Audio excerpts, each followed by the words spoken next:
Hey everyone, how's it going? Welcome back to the channel. In today's video, we're going to be talking about the Xbox Series X gameplay kind of reveal that we just had. This is something they've been talking about since last week. They wanted to talk about the third-party studios and, you know, their partners from around the world who are going to be bringing their games to Xbox Series X. So it is important to note this is all third-party stuff. This isn't any first-party stuff. They did say that they have got another stream like this planned for July, which they will be focusing on first-party stuff. They specifically spoke about how we'll probably see gameplay there for Halo Infinite and things like that.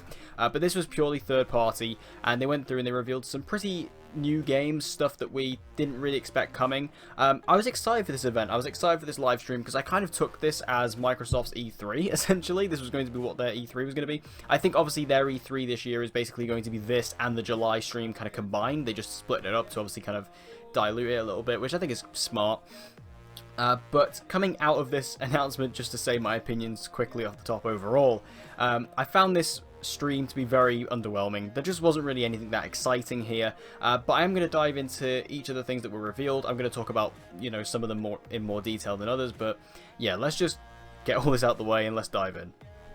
So they kicked off with a trailer for a game called Bright Memory Infinite, which this is coming from Playism Studios. I think this game looks kind of fun. It looks kind of interesting. It's a first-person shooter, but also seems to have some melee elements into it, or melee elements woven throughout. It seems to have some maybe time travel elements, or maybe this is just an alternate reality, as it does seem to take place in what looks like feudal Japan. It could be somewhere else, could be elsewhere, but you know, it's kind of combining shooting elements with melee combat in a, you know, kind of in a past time period. And this looks fun to me. I did enjoy this. I think this was a good trailer to kick off with. I enjoyed it. I think on the Series X, you know, it's difficult for them to kind of portray graphics in these trailers because, especially on a live stream, I think obviously if you looked at the trailer separately, which I haven't done myself, but you know, if you look at them separately, I think they'll look better. But in the live streams, you know, because of the quality and things like that, it can kind of get skewered. But this one looked really good. I like the weather effects a lot. It kind of reminded me of Titanfall a little bit, especially in regards to the user interface and how the ammo counters were kind of displayed, a bit like Halo as well. So I think it looks really cool, actually. I was quite excited by this game. I definitely am excited to find out more about it and what it's actually going to look like eventually on the Series X. We're not sure entirely which of these games are exclusives and which ones aren't, but I'm very excited for this game for sure. It looks very cool. We then got a trailer for Dirt 5, which I didn't expect, to be honest. I didn't expect Codemasters to make another Dirt game, especially this quickly. Now, the Dirt series isn't one I'm particularly attached to. I played Dirt 3 a lot. It was actually one of my very first Xbox games, and when I got my 360, one of the first games I got was Dirt 3. And I actually really enjoyed that game. But Dirt 5, I mean, you've got to kick off with a racing game, and obviously because this isn't first party, they can't show Forza, so we get this. Dirt 5, it looks cool. I like the locations. Again, the cars look really great, of course. I mean, with a racing game, it's really the perfect style of game to really debut your console, especially with graphics, and the cars look great. And Dirt 5 is very, very focused on its weather effects. Obviously, with it being off-road racing and dirt racing, it's very focused on all that. So this game, it looks cool. Again, I didn't expect a Dirt 5 announcement, especially here, but it was a cool one to have, and I think it was definitely like a necessary one to show the graphic potential. We then got a trailer for Scorn, which I've got to say, I was convinced this was an Alien game. Like, I was also watching my good friend Ewan Moorfield, his live stream at the same time, and I was thinking the exact same thing. We were both just like, this is an Alien game. Especially because there's particular imagery which looked very much like Prometheus, and even just imagery particularly that looked like Alien, but this game is not that. This does seem to be an Alien-based game, it just doesn't seem to be related to the Alien franchise. But still, this one's kind of difficult to talk about because there isn't really much to go off of. We don't really know what this is. It was purely just a trailer, but it has my interest at least. We then got the trailer for Corbs, which I have to say, I was kind of like looking at this game like, what the hell is this? I mean, it kind of like looks kind of sci-fi. It's got obviously a bit more space combat elements to it. Again, not much to say on this one. It's just a trailer. It looks very high budget. It looks kind of like a really fun sci-fi shoot 'em up kind of game. But again, it's kind of difficult to talk about these games when we don't really know what they are. So again, interesting enough. Now, the biggest surprise for me was definitely the announcement of Vampire: The Masquerade Bloodlines 2. Now, I don't know much about the original game other than the fact that it is beloved by many Xbox fans and it's a real cult classic game. People love this. And I've heard so many people talk about this game throughout the years and just talking about how much they love it and things like that, and how it's like the best vampire game just ever made. So the fact that they're coming out with a sequel, it completely took me off guard. Did not expect that.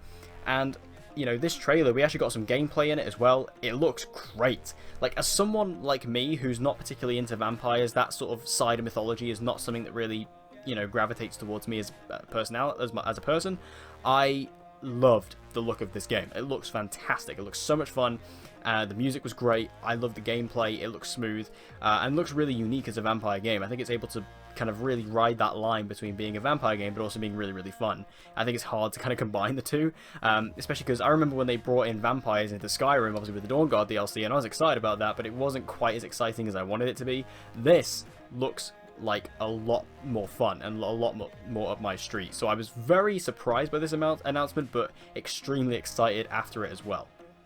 Call of the Sea, I have no idea what this was or what it was trying to be. I mean, this is obviously an indie game. No disrespect or anything, I just had no interest in this whatsoever. Same with the Ascent. This is a very different style game. This is a top-down, shoot-'em-up kind of thing. Just not for me. Like, this style of gameplay just doesn't work for me. The Medium looked interesting. This is like a psychological horror game, which they are working with the composer of Silent Hills to make this game. It looks quite cool, actually. I think, you know, the horror franchise or horror genre in gaming is something that they could really hone in on. I think this game does seem to be doing that. So yeah, it doesn't have my complete and utter interest, but the trailer did get me, so I was excited to kind of see more of this as it goes on. Scarlet Nexus, once again, I'm afraid, is just not something I'm interested in. JRPGs are not my thing. I've tried to play them. I just can never get into the gameplay, particularly if they're turn-based. This doesn't look turn-based, but it, you know, again, it's just that style of JRPGs. They don't really do it for me. Like, I did actually play the demo of Final Fantasy VII Remake, which I actually surprisingly enjoyed quite a bit. But on the whole, JRPGs, it's just not my genre. So, and just to be honest, RPGs in general aren't really my genre, so this doesn't really have much interest to me. Now, second Extinction was also shown off, and this actually looks kind of interesting. I mean, it looks a bit generic, but also kind of fun. I mean, this is a shooter with dinosaurs. We have dinosaurs returning, it looks like, and they take over the world, and it's kind of like a squad-based looking shooter, where you have to team up with your friends to take down dinos. And what really surprised me about this was the level of gore in this. Like, there are people just obliterating dinosaurs and blowing them up. Like, the gore in this was pretty extreme, but it could be really fun. It's a squad-based shooter, so obviously it's going to be more multiplayer and co-op focused, which I think for this kind of game, given the fact it looks kind of generic, I think it's going to need that. So, again, I think this game has potential, so I'm excited to see more of it. Then we got a spin-off announcement for Yakuza, which is called Like a Dragon. This looks quite fun. I've actually always been interested in the Yakuza games. I've always seen gameplay of them and think they look really cool. I actually believe a Yakuza game has just come onto Xbox Game Pass, so I might check that out, but really interesting looking game. I know the developer who they brought on to talk about it was saying that this is going to be a great game for returning fans and also newcomers, so perhaps someone like me who wants to check out the series, who's maybe interested in the series, because this is a spin-off game, you're able to just come in and enjoy the game for what it is and for the story and for the characters, and it's going to be all new stuff. So I'm excited to see that. And again, the gameplay looked solid, it looked crisp, it looked clean, just like all the Yakuza games, so I was excited by this for sure. And the final thing they showed off was Assassin's Creed Valhalla. Now, all eyes were on Ubisoft for this because they did announce after they revealed the trailer last week that the first gameplay trailer was going to be revealed here. And I would just like to remind Ubisoft that showing off in-game cinematics is not a gameplay trailer. I thought we were going to get actual gameplay here, but we don't. There's no gameplay, it's just a cinematic trailer, which, granted, it looks great. And I'm still excited about Assassin's Creed Valhalla, of course. In the last episode of the Game Shack, I discussed the trailer for Valhalla and how great I thought it looked, and I still stand by that. And I like how in this game, in this trailer, it does seem to reflect that the gameplay has changed and evolved a little bit since Assassin's Creed Odyssey. It seems to be a bit heavier and a bit bulkier, which I think is going to work better for me personally, as Odyssey just wasn't really my style. But Valhalla, I just wish we got actual gameplay, and I guess maybe Ubisoft want to save that for when they do their own live stream. Like, I'm sure Ubisoft, I'm pretty sure they've even announced this, they're going to do their own live stream, basically their own E3. and that's where they'll show the official actual gameplay trailer for the game. It's just kind of annoying because they hyped this up as a big gameplay trailer for Valhalla, and it's just not that. It's in-game cinematics, which, yeah, it's a step up from the cinematic trailer that we got last week, but still, it's not really what you promised. But still, looks great. I'm still excited about it. I love the setting. I think this is a great move for Assassin's Creed. As a fan of the series, I'm excited to see where this goes. I was just a bit underwhelmed because, again, I was expecting more, and I don't really feel at fault for that either. I feel like Ubisoft set us up for a fail here.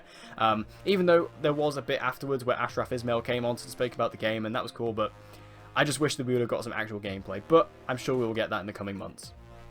So overall, bit underwhelming, bit of a downer. I was expecting this to be a lot more exciting than it was. I just think that the things that they chose to reveal weren't anything to get too excited about. Again, I mean, outside of like Assassin's Creed, which I already had an inbuilt excitement from, and obviously we already knew about that, the only things that really caught my attention were Second Extinction and Bright Memory Infinite, because they kind of... I am a shooter fan, so I do enjoy that gameplay, and these did look fun.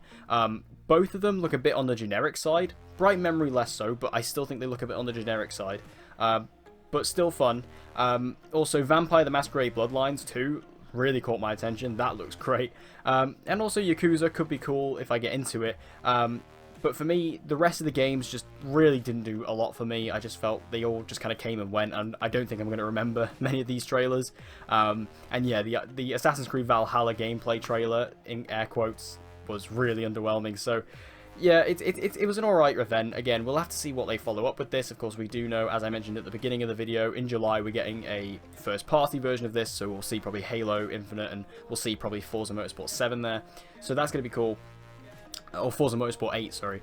Can't believe I've done 7 of those games already. But yeah, we'll probably see some more stuff there. But for this one in particular, I'm a bit disappointed.